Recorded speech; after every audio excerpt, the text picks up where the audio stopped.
Just don't die. Is the adaptation of game 2. I will say there were individual mistakes that put Cloud9 behind. Mark, I know you want to talk about level 1, and you will in a second. But even just in the top lane, like, Summit took 2 tower shots before Lee Sin showed up. Just individual mechanical errors existed. Oh, the taunts coming out as well with the Malphite hover. Hey, you remember these bad boys? This, though, there is a reason that we call this the salty run back. Because you have to be salty as Cloud9 to pick the same comp again and just say, hey, we're going to avoid the camp topside. It's not just the camp topside. The level 1, to me, I didn't go that hard in the cast because I didn't want to flame too hard, but that is such a disaster of a level 1. The blitz mid by Nautilus. Watch mid. You have to watch mid. The blitz mid by Nautilus feels like you're going to lose your flash.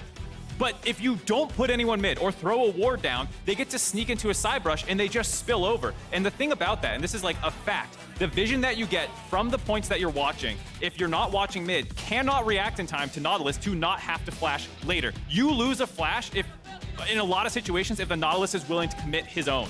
And they did not respect that. They sacked mid vision. Nautilus spills over to the next point in the level 1 point defense, and they kill Blaber, who not only died, but lost his flash and kind of killed his ability to make plays in the early game. Well, support bans switching up the strategy a little bit here. 100 Thieves saying, well, Renekton stayed, you know, in the top lane last time. The Kennen ban's not going to come through. We're not going to get rid of quite as many top laners as before. As Jinx and Xayah off the table, of course, 100 Thieves went from a Xayah pick on 3 to now an Ornn pick on 3, thinking that was going to get sniped, which means they go all the way down the tier list to Aphelios. Yeah, really, really far down there. The depth It of hurts. The 3 picks tier list, yeah. Honestly, we're just going to keep with the same exact setup here for Cloud9, it looks like then. Do we complete Exodia? Let's see the Ryze. Or maybe they do try and combine it with the Yasuo, which we were hyping up last time, get a little bit more power in the lane. But otherwise, if you really think the only thing... Here we go! To defend it for Cloud9, if you really think the only thing you need to clean up is your play in the early game, and this is your best way to win the game, you should not abandon it after a game 1 where literally everything went wrong through the first 10 minutes of the game. I love it because you get memed so damn hard if you fail again with this. Oh, this is going to be beautiful. What? Are there going to be another adaptation here for 100 Thieves? Show me that Viktor. To be fair, like I said, first blood for a Viktor does mean a tremendous amount. It means so much because he also got the back. He got the Doran's plus the corrupting potion, and you get the accelerated Hex upgrade. So Perma-prio, yeah. It really does have a big influence on the early stages of the game. But look at that fan vote. The confidence is gone from Cloud9. Almost 70% now for 100 Thieves. Yep. So the only draft adaptation really was the change in the AD carry position for 100 Thieves, the Xayah taken out a little bit.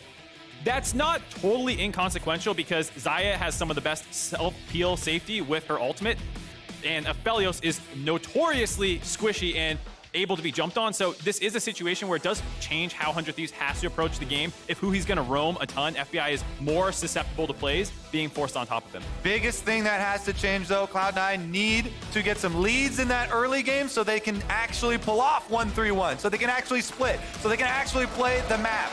And the comp says that they are meant to. Renekton has priority. Even when he was 0-4, he was still up plates. He was up 2 waves of CS. That lane will be winning for Summit. Fudge is not going to be against a first blood Viktor. That lane's going to look a lot better. Even well, then, you don't know that yet. I mean, probably, right? Not against a first blood Viktor. That lane's going to look better the next time. And honestly, it's really hard to outlane the duo that we have down here from the Cloud9 side. You've got Enchanted down there. As long as you're running Guardian and Exhaust and a Relic Shield, you can't all in the Renata Glasc. They're going to have pressure in that 2-on-2 as well. And in the team fights, Aphelios isn't getting away from Diana. All the things can work the way Cloud9 expects them to. This draft can work out, and we are back on the rift for Game 2 for, hopefully for Cloud9, a much different look in the first 5 minutes. And already the level 1 is different. This time, 100 Thieves not wanting to do a rush Nautilus strategy, wanting to go to point defense because you're scared about people brush camping, trying to predict where that Nautilus is going to face check, and then you can actually blow him up. Instead, both teams default into the standard Here's the point. adaptation, Mark. Yep. He's not going to stay there. He puts the ward instead. They also sent someone mid initially to watch the potential spillover first. So this is the correct way to play against that kind of blitz Nautilus strategy. And I just love seeing teams being aggressive from level 1. And then you throw the mix up. Now you got a ward out of them and you didn't have to do anything. And that can potentially start doing these little micro advantages. Though it looks like 100 Thieves grouping up for maybe a delayed invade, just throwing their own ward down. Minions have spawned. Yeah, just a delayed ward invade. I mean, this is what you get out of Diana Renekton, right? Like, it's so much early pressure with all the push you get. Like, they can go in for an invade in your jungle, covering it. I want to point out another adaptation already, and this one by the 100 Thieves. Previously, Closer started bottom side. Now he is looking like he's starting up on red, top side start here for Closer. So he will actually not be throwing those ganks top side that Cloud9 expects. He'll be clearing towards bottom, and maybe 100 Thieves want to try and catch them off guard, playing that guessing game. Okay, you think we're just gonna camp Summit again because you've kept all the other variables basically the same in this game. So we're gonna introduce a variable of our own. Closer now adjusting his pathing. Biggest thing as a jungler, you never want to be predictable. Absolutely, the Fog of War is your actual primary benefit, and actually going for a full clear as well for Closer. You don't see a ton of full clears on Lee Sin. Krugs are so frequently skipped. You can do it on Camp 6 when you're like, okay, no map state, cool, but Closer calling the shot right away. He's going for a full clear, and it's double CC lane and bot lane, right? Aphelios will be on purple gun by the time you clear that far, and you're locking someone down for 5 seconds there. Yeah, that's exactly where I was going to go next with this. Was not only is the jungle path changing, but because of the changes in the bot lane, it's a little bit more guaranteed to get that route set up into the hook back. The Nautilus is wanting to play follow-up. So with the shove also being in favor of the Renata lane early on, having that little bit of a range advantage to get that push going, means that it is going to be pushed up. They're going to go and drop a ward at some point, probably when they feel some pressure coming down, but mid lane's pushed in. It means that they're not going to be able to get any vision from mid lane, at least, to try and spot out what Closer is doing exactly. Lobos are going to be coming in now. At this point, you can't really cheat the brush anymore, and so Winsome have to play a bit more respectfully.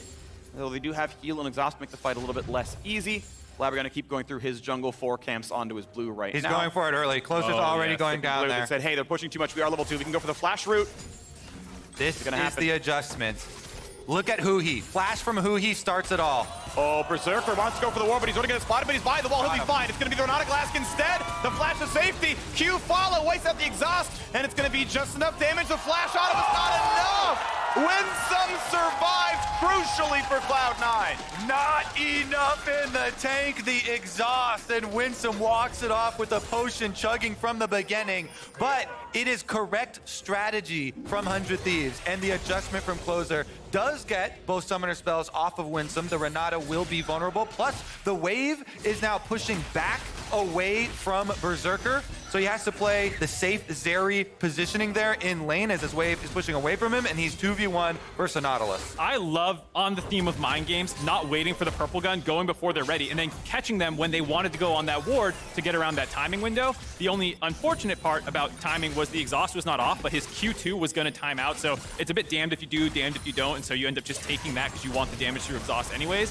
I'm not sure exactly how long he could have held it, because the exhaust came in pretty late. I think the Q2 would have timed out. He had to take it there. The only thing you could say is, oh, maybe I should have flash followed, but how many people don't think Winsome is dead there, you know? If you work in one more auto attack, maybe the burn gets him, but that's tough to do, and you still, like we said, get a lot of summoners out. And again, it is going to result in a CS lead eventually for FBI, because as I said, the wave bouncing back out, so there are a bunch of minions for the 100 Thieves bottom lane to collect. Going to clear out all the range wins here now, so not a huge CS lead, but something. And to be clear, we talked about this in game 1, Cloud9's comp is a little bit more aggressive at level 6. They are the early game comp. They want to be more aggressive, but until you get Realm Warp, Diana ult, Renekton ult, it's mostly about stabilizing and surviving through Lee Sin's a bit of pressure that he has through the first 6 levels. And the other thing we want to see is Ryze operating as normal, which is pushing out, you know, in your mid lane and then looking for these side roams. So well done here by the Observer. Sees one of the first ones from Fudge. You're able to take some time, get some vision to the top side of the map for yourself, both for safety, because you now know as Cloud9 that Closer did start top side, so his second round of camps are spawning on that top side, and that's where they want to go find him. And you see the entire squad's going over there. Winsome already on the way up to make an invade towards the Raptor camp, 5-15 into the game, and Closer getting pushed out right now. Huhi is here as well, but are the numbers really in their favor? Huhi going to be locked up in place, rooted, and just barely walking out, finds his own route, so they get the damage. First blood comes through, Blaber gets revenge, and now 100 Thieves forced to run away. Ssumday comes down late. He's losing the wave for this play. Exactly. This is not good for Ssumday leaving the lane while Summit had it pushed in, and Summit wants to try and keep him here. The second invade on Closer's Raptors. The first one cost Huhi his life, and the second one cost their Raptors. Nice play there by C9, getting aggressive. No summoners on Winsome can make invades like that scary, and I think that's why 100 Thieves wanted to go there. Huhi felt like we can kill this guy, but they just never found a clean angle. Closer's Q missed, and 100 Thieves give up the first kill this time around. All right, now we've got the triple roam on Summit. So 100 Thieves are going to return to the kill Summit strat. A lot of CC. Summit times his W well to get the animation through the stun, and that means he's going to be fine. No reprise here. No problems. Good job, Summit. This is a very good window for Summit to avoid, because that is the full roam out topside, the full support roam window. So Huhi has to go right back to base after dying and then walking out to topside, getting nothing, now fully returning. Very good window here avoided by Cloud9. And this is the statement from Cloud9. This is what it is supposed to look like. Hey, we draft 2 pushing solo lanes. When you have 2 pushing solo lanes, your support roam recall timer, you get to go invade. And this is the consequence. Huhi actually went for this, so he kind of head first kind of asked for that one right into them as they're going for the engage, and didn't quite have the fall up there. You know, gravity field attempted to put down, but the damage not in range. Right, Ornn had first moves. The goal is we take this fight, we're 4v3 for 3 seconds. Problem is, it was 2v3 for the first 5. Exactly. And he just died. That was a good play. It played a bit slower. And on the point of micro advantages, that snowball of Ssumday moving first meant he wasn't 6 when Summit was 6, and they tried to do that 3-man gank in the top lane, so they were missing some of the CC they could have potentially used. And these little spillover problems that happen can have big problems when one team wants to snowball. Now it's a 1k gold advantage in Cloud9's favor. You missed a roam window there for 100 Thieves. Now the tempo is back in Cloud9's pocket again, and they can choose the next play. 100 Thieves, they do have good scaling, as we mentioned in the first game. It's just that they didn't need it in the first game. So definitely still have some options. Cloud9, though, want to play off of this. And Ssumday kind of bouncing it back here. Blaber, a lane gank. Actually just waiting around for the counter gank here, it looks like. Gonna recall within distance for the possible closer move. Ooh, timing though, recalls just as closer shows. He might W in. It's fine. So I do like these kinds of option select recalls or plays by junglers. You want to reset anyways, just run into the lane, hover around while C9 finishes pushing that lane in. It doesn't really cost you any more than a couple of seconds, and it covers such a massive play if you're playing the probabilities of if closer showed up. Now it's a 3v3. And right now, actually, the recall's coming through from Cloud9, or was about to be, as Berserker wanted his next power spike. Ultimately not going to get the Dragon, though, as Ryze is moving over. See, this is a combination of, hey, I am showing my Ryze moving, but also you don't have vision on Blaber. So he was expecting maybe it is a mid and jungle move. However, Cloud9, because Blaber stays in Fog of War, he can just trade for a topside objective instead, and they have successfully delayed the take of that Dragon long enough that they can kind of match these two up. And as this team, you want to kill turrets because you want to split push. Blaber, that is, Cloud9. They want to be able to split push. They want to be able to open up these early gold leads to snowball with. And so they would very gladly trade first Herald here for the pushing power, for the extra early game gold, for that bottom Dragon. However, they're giving up some gold as well, since FBI with the white gun takes a plate himself. Yeah, but it ends up being, you know, how good is your early pacing versus the fact that 100 Thieves, the timer starts now. From 15 minutes from this point, they're going to have a Dragon Soul if you don't stop them. If the team fight keeps looking good, if the gold remains relatively close, and we look at 25 minutes in, and 100 Thieves are like, you ready to fight the Ornn, buddy? We got 2 ADC Aphelios. That's the kind of timer that we start looking at here, where eventually that becomes a difficult thing to play around. And so the game remains really tense, where both teams are kind of getting what they want out of the early game. Yeah, I think this is a much better representation of what Game 1's draft should have looked like. People can sometimes bandwagon very quickly to a draft just being bad if the thing it's supposed to do doesn't happen. You don't get to show the entire reason we drafted Renekton was to play through him a little bit post-6. And now this is the part in the game where neutral objectives are down, Blaber has the Rift Herald. Where do Cloud9 want to try and find this gold? In some sense, you kind of would like to make it bot lane. Zeri is probably one of your best options for gold investment, that or the Ryze. Personally, I definitely prefer mid lane Ryze, because then you get to threaten, and you can even help the Zeri with your Realm Warp. You know, if you take damage that mid turret, if you even kill the mid turret, then you have so much freedom to roam with. And it is kind of notoriously difficult to take Viktor's turret otherwise if you don't have Rift Heralds towards mid. So knocking that one down can take away some of the safety that Viktor gets to farm up towards that mid game, and will allow Fudge to, again, play this Ryze as intended and get some real value out of those roams. Huhi walks up, all he gets out of it is putting a ward down, a full health Renekton, gonna be hard to kill for 2 tanks. They don't bother for it. Cloud9 gets rid of one of the deep wards themselves, and let's get back on the map. Now, 2 of these champions would be spotted, right? They actually know there's several people down on the bottom side of the river, a little bit of vision checking here, and then as Berserker runs through, they know, okay, bot lane's down there. and ultimately no play for Cloud9, just some words. I like the adaptation from 100 Thieves this game. They camped top lane because they had such an advantage. This time around, when they haven't had things go well, you heard them talking about the 2v2 for Diana Renekton is terrifying. And so Closer is not trying to make plays around Ssumday at all this game. They are respecting that power from Cloud9. And these moves by Huhi is a lot about stabilizing your vision, getting these extra wards that I have, putting them to protect a Ssumday gank from coming in. Speaking of the Diana power, by the way, I just want to point out that he, because of that first blood money, was able to get a very quick proto belt here. So he has advantage over so many individual players here on 100 Thieves. Proto belt for Diana allows you to make plays that you otherwise cannot. It is the big reason why you go proto belt instead of like Rift Maker on this champion, which if you're just DPS checking versus target dummies, has so much survivability and a lot of options there in long fights with Conqueror. But if you have proto belt, the extra dash can both allow you to dodge things like Ornn ultimates or, get in range to get your dash ultimate combination. Yeah, and keep in mind, right, the item doesn't need to stack over time, and it gives flat magic pen. Like, if your goal is let's one-shot Viktor, let's full combo the Aphelios, that is the item for that job. I mean, Cloud9 don't win the team fight where Ornn and Renekton are like, who's got more tank stats? Who's going to DPS more? Well, guess what? It's a really obvious answer. But if you one-shot the Aphelios, that's the win condition. Exactly. Blaber doesn't want to go through Ssumday. He wants to go around Ssumday. Or over, I guess. Yeah? Just flying. Yep. So you can use him as like a little bit of a catapult where you ult onto him, or excuse me, W E onto him. Yeah, E and then flash over. now. Yeah. They moved it around on me. The other thing I'll say this game is the bot lane focus is what's interesting me for FBI having a bit of a gold lead. They have now sacked the top side completely. Ssumday down about 20 CS. The positive for 100 Thieves is to get more gold onto him, and he was one of the critical carries for 100 Thieves. Rise to prominence was FBI's development as an individual carry. And while a lot of the more recent resurgence, especially this split, has been about Ssumday Closer, FBI feels like he's going to be critically important in these later game 5v5s, best of 5 series that you get into in playoffs, and someone that you can rely on. For sure. This comp, if you looked at it on paper, then you would immediately think of, okay, the Viktor and the Aphelios, those are obviously the stars. Game number 1, it was Closer. You got warped a little bit. Because of the early plays, but on paper, yeah, it should be so much of the work done by FBI and Abbeddage. Well, the first major items are in. Salute to the fact that Leandries and Gale Force are through for the 100 Thieves primary carries. Everyone else, basically utility. It's a setup for those two, right? There's the 2 big carries in the composition. Blaber doing his best work forward. He's already got himself the stopwatch now as well. Likely gonna go for Zhonya second, which will be a more defensive option. I always like skewing towards damage because one-shotting is the important part. You've got Winsome just to revive you if it ever goes bad. I actually wouldn't mind a full go for broke style here on the Diana. That said, probably gonna go for the more defensive option, and that's fine. And gonna head to VODS is now Blaber gonna pull up the Dragon, and with a 1,400 gold lead, Cloud9 looking to fight.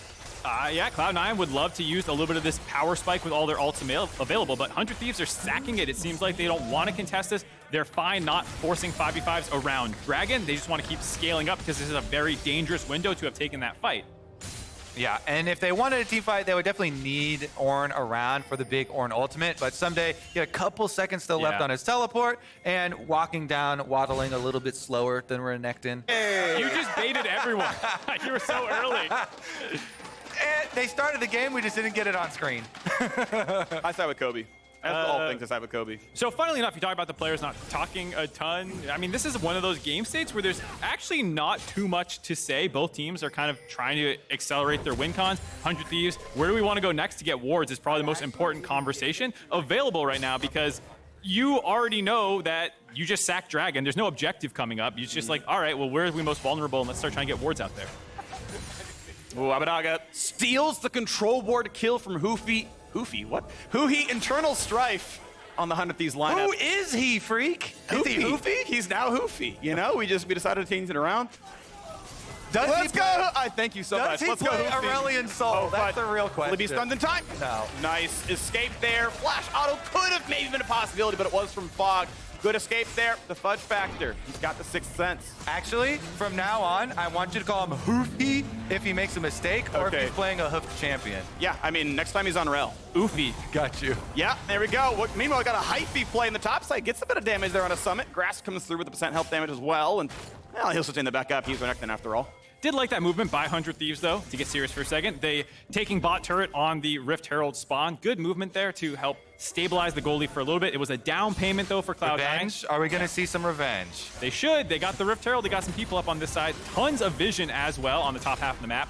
But maybe they still want to save the one for mid. We've seen assist me ping go down on mid, exactly as we say that. So you can expect a Rift Herald mid like you were asking for earlier, Kobe.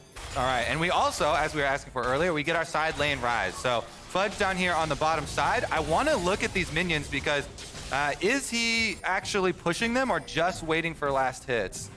Okay, because he has them right in front of tower, and you do have options of trying to hold them, but looks like he is going to push out as quickly as possible. Yeah, a little bit of a reset there for Cloud9 after that Rift Herald take. So playing a little defensive and waiting for his team. That's that good side lane play you want, not the bring it off AFK 24-hour split push, but actually wait for people to reestablish pressure with you. And the thing is, if there's not a point on the map that you do want to focus on, then you can try and play defensive everywhere else. And go for a freeze, but 100 Thieves are obviously going to move all 5 members up to pressure the other side of the map. And so Fudge pushes it back out, gets that wave to bounce into bottom turret, and he gets a teleport for it. That is why we see the adjustment. Yep, we still got a ways to go though. So TP, of course, will be down for the Dragon spawn. It'll be down for the Baron spawn if it's to be played for. Want to point out we're on a Bloodthirster build path for FBI. Again, knows he doesn't have the safety tools. He's not a Xayah. He can't fly into the air. Gale Force is often not enough to follow a Diana or get away from a Diana. So, okay, we'll get the shield on top. That'll help me survive. You likely see a lock come through again for Huhi, but itemizing in a way to help make sure he's not one shot with the backline access.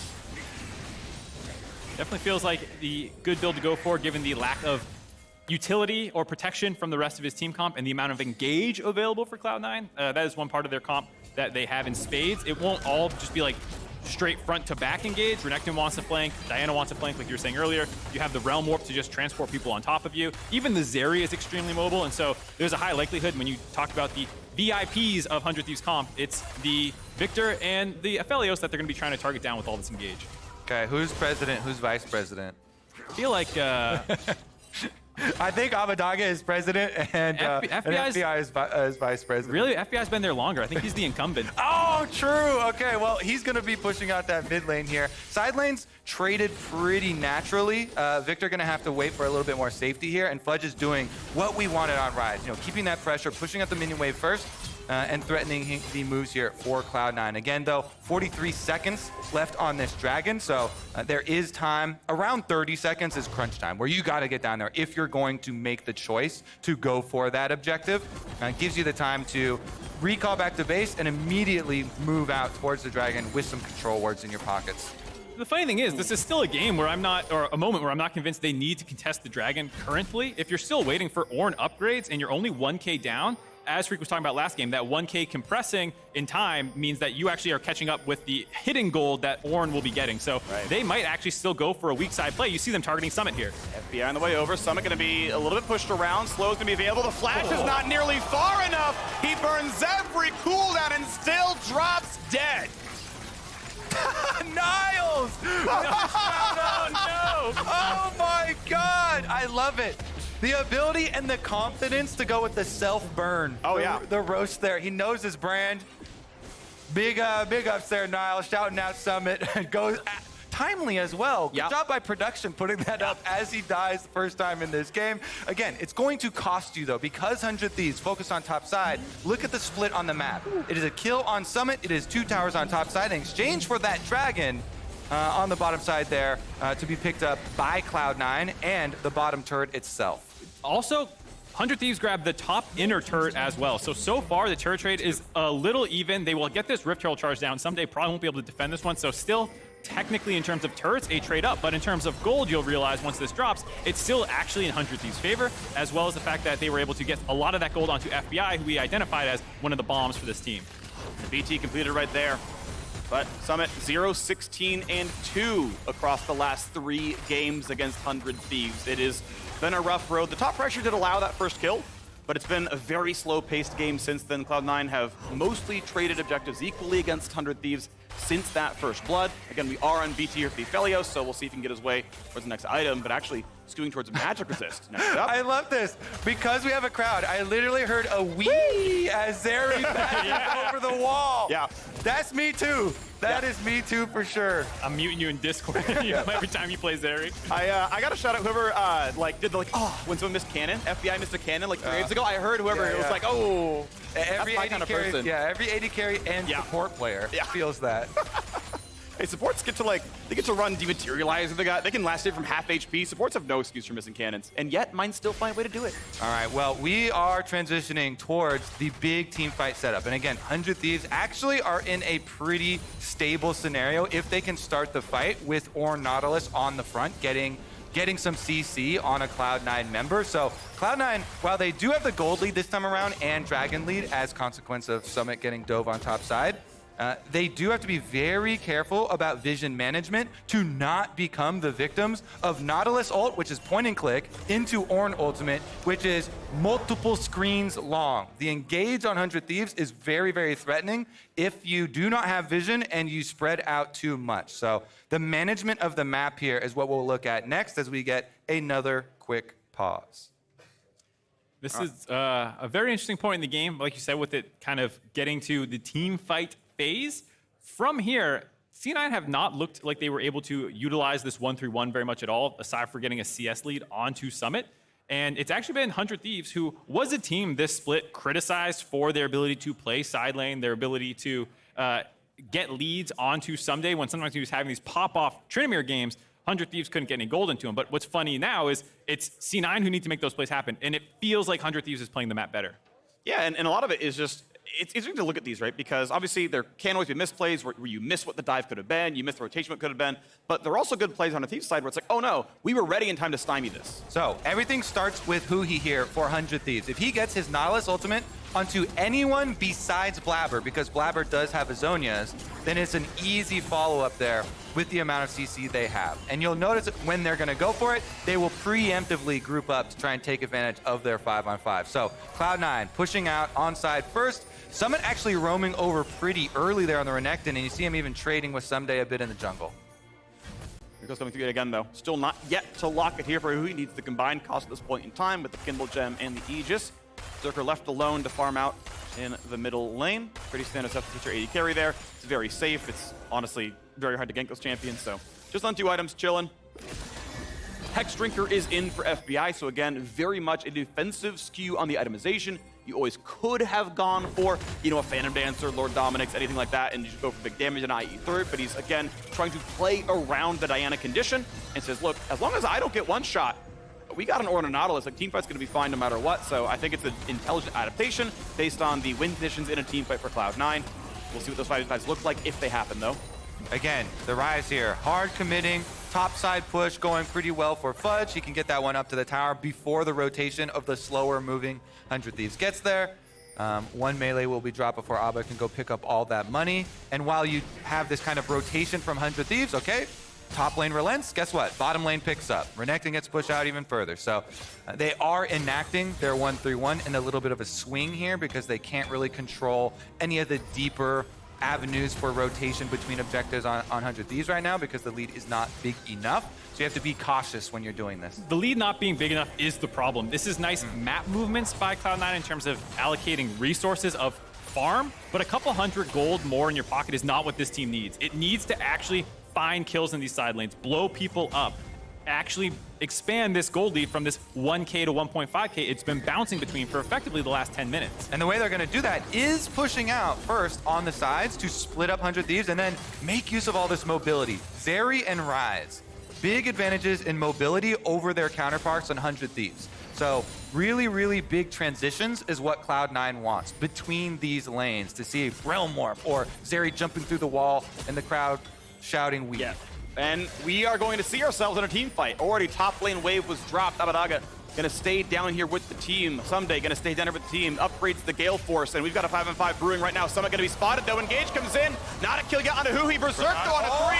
That's a huge ulti in from Blaber there as well, but no kills just yet. Huhi flashing back to safety. They're gonna find the first one though. Ssumday will fall. They get through the front line, and it's flashed to safety. Underneath trying to get out, but Ryze is coming in for the reinforcements. Huhi gonna do his best to keep him alive, but Cloud9 just keep on coming.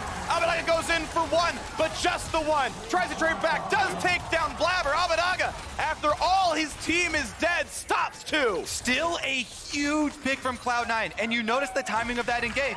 It was only possible because they did it when Abbeddage was still on the side. He was not there. Cloud9 strike as 100 Thieves are separated. What we've been looking for, even this first 2 games, this whole series for Cloud9, they pull it off and they get Dragon number 3, Soul Point acquired. That is the true prize at the end of that fight. The kills went back and forth a little bit, gold a little bit more in Cloud9's pocket, but with this, they actually have a way to potentially win team fights. With all the extra resist and shielding that comes in, they have double tank side lane technically. It is a bruiser in the Renekton, the Ryze builds a lot of resist, so they have a lot of ways to do it. And again, look at the mini-map. This is why we keep emphasizing the split. First, it's a slower rotation for Abba. Ssumday here walks away from him as they get the big engage. Zhonya's from Fudge dodges a bunch. Then Blaber with his Zhonya's as well. Huge chunks onto the 4 members of Cloud9, while Summit kind of keeps out Viktor from joining that fight. Yeah, that's actually the critical thing. He made it in time, but Summit, oh, hold on, we got a race going down. Yeah, you had your rocket flips with replay, and now the attempt at the Baron right now. The front line holding well, though, and as long as the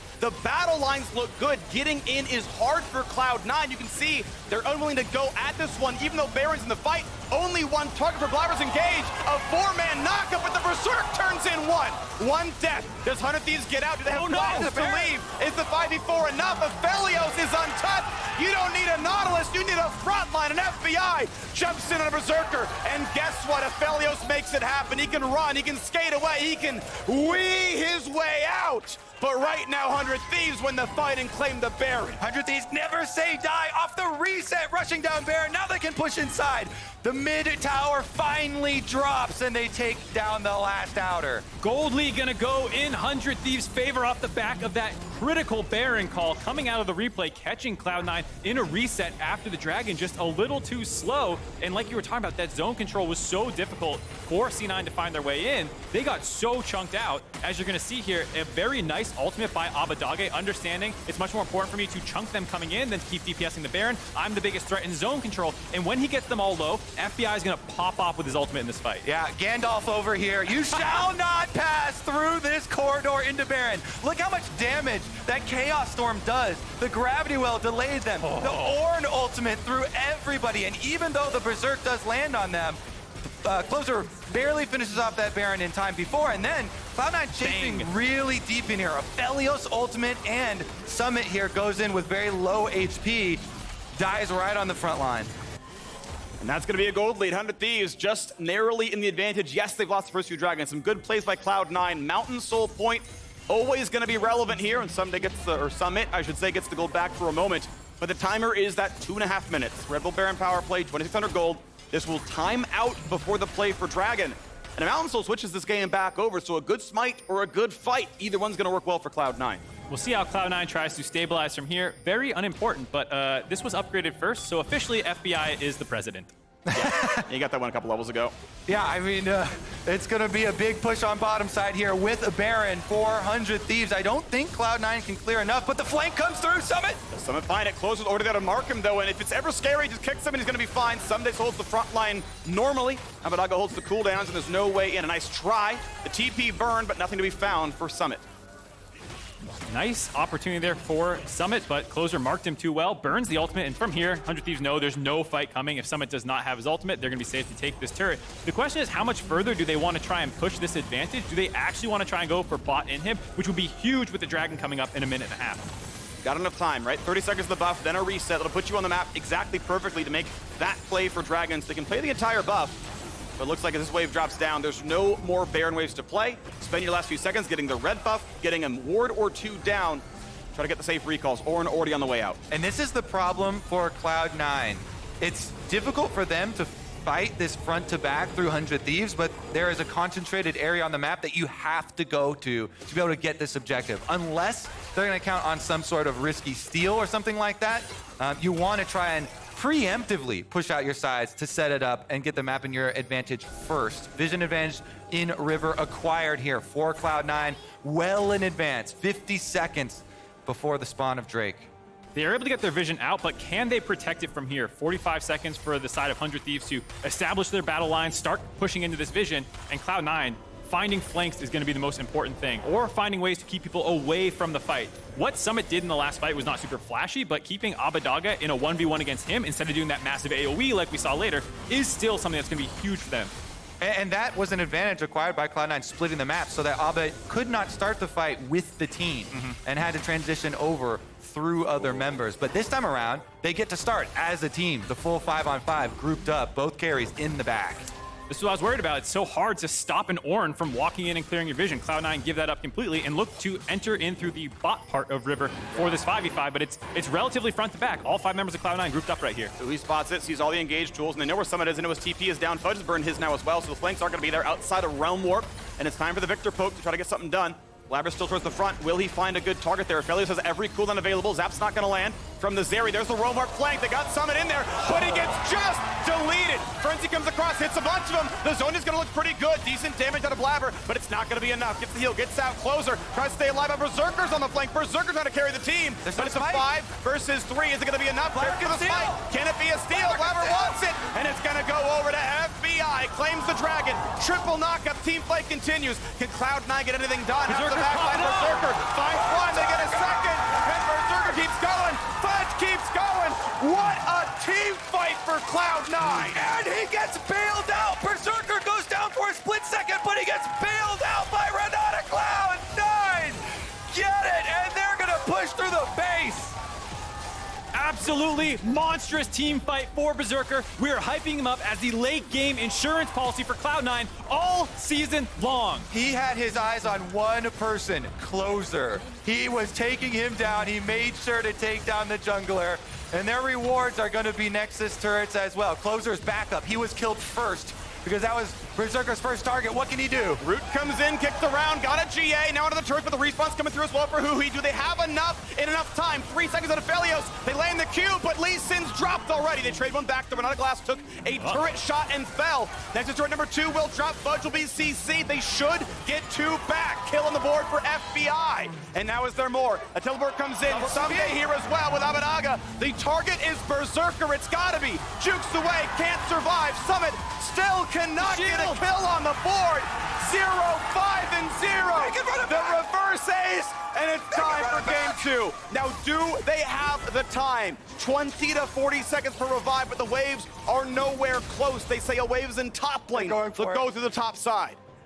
10 seconds on Blaber and Winsome. It's going to be very risky to try and go all the way from here. I think they are... This should probably be just the inhibitor and going for Baron, because the respawn timers will come in if you get caught up at the Nexus turrets.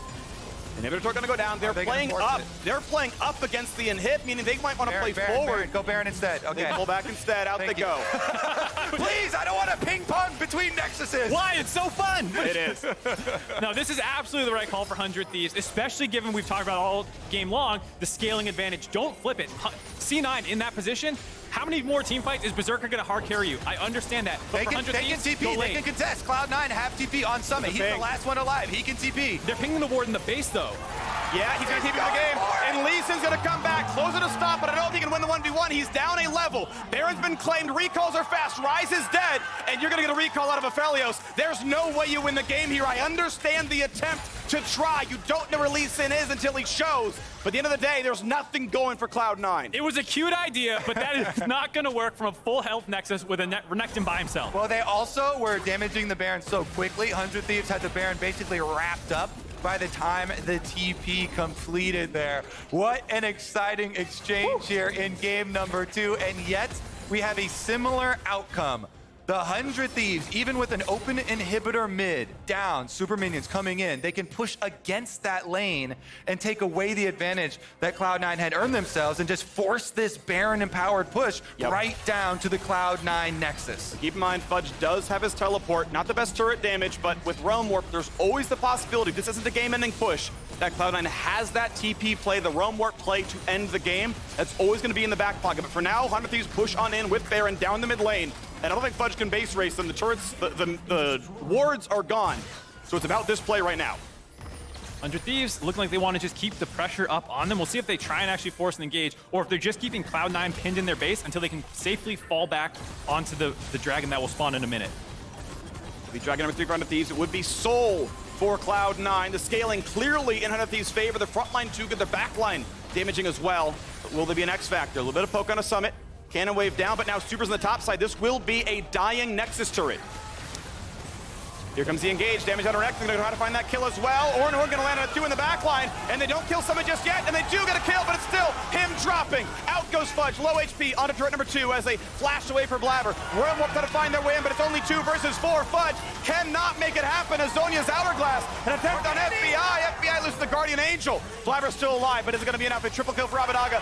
Onto the Nexus turrets they go. Not enough for Berserker. Nexus falls 2-0. 100 Thieves.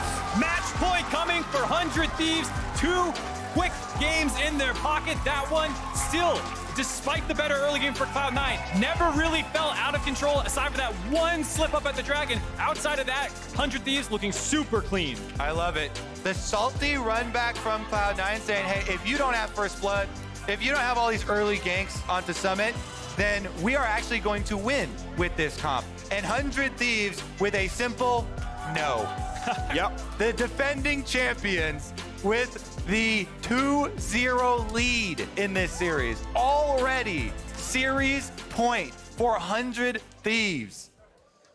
And I gotta say, the big win for Cloud9 is 1-21-3 in their last 3 games against 100 Thieves. Summit was the runaway MVP.